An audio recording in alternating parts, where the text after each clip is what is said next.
Bem-vindas e bem-vindos a mais um Mergulho Profundo. Hoje a gente vai destrinchar um texto assim bem provocador, A Anatomia do Estado, do Murray Rothbard. A nossa missão aqui é tentar sugar a essência do que ele pensa sobre o que é o Estado, sabe?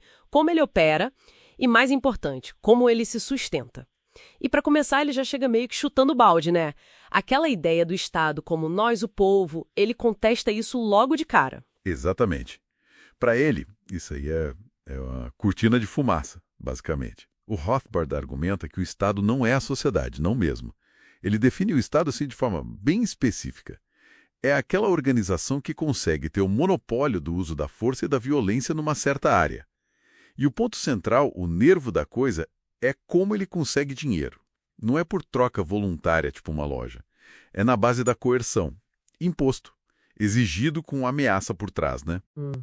Essa diferença entre ganhar dinheiro voluntariamente e ganhar dinheiro à força parece ser o pilar inicial do argumento dele, certo? Totalmente. E para deixar isso bem claro, ele pega emprestado um conceito do Franz Oppenheimer. A distinção entre o meio econômico e o meio político.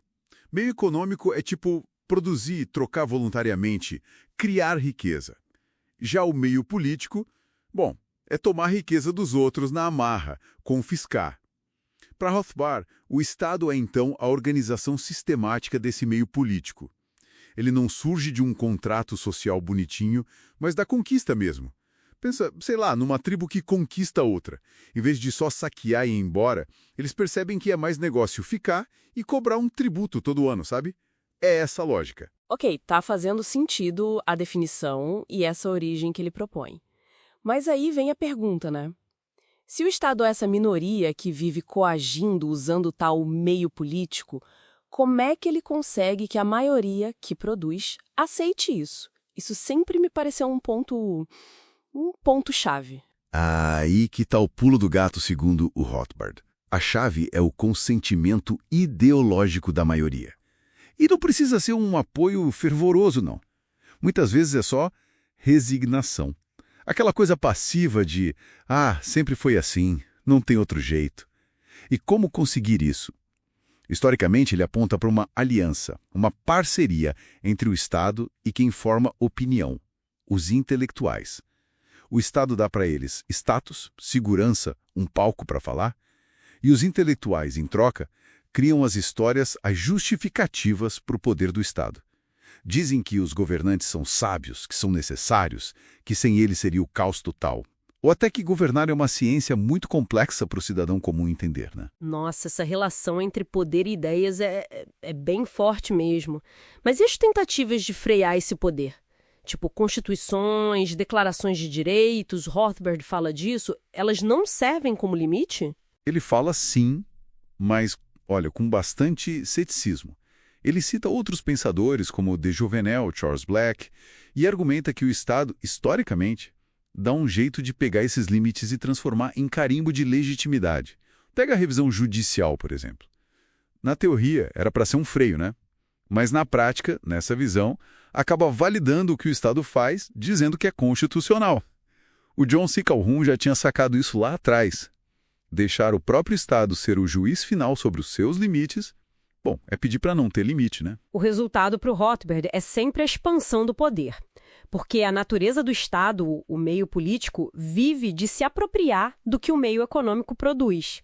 Eles estão em oposição, entendi. Se essa é a dinâmica, então o que realmente coloca o Estado em risco? Qual seria o maior medo dele na visão do Rothbard? Basicamente duas coisas.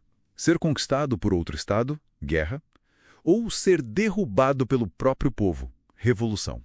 É por isso ele argumenta que crimes contra o Estado em si, tipo traição, sonegação fiscal em massa, deserção, são punidos com uma dureza muito maior do que crimes contra pessoas comuns. Isso mostra onde está a prioridade, né?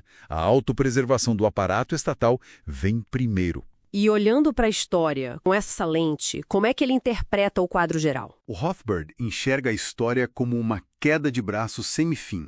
De um lado, o poder social, do outro, o poder estatal.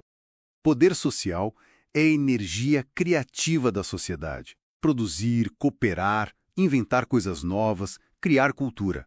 É a vida acontecendo.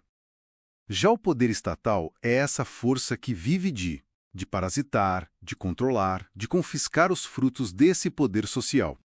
Os momentos de grande progresso aconteceram quando o poder social avançou e o estatal recuou um pouco. Mas, segundo ele, o poder estatal está sempre ali, de olho, tentando crescer e abocanhar essas novas áreas de riqueza e liberdade.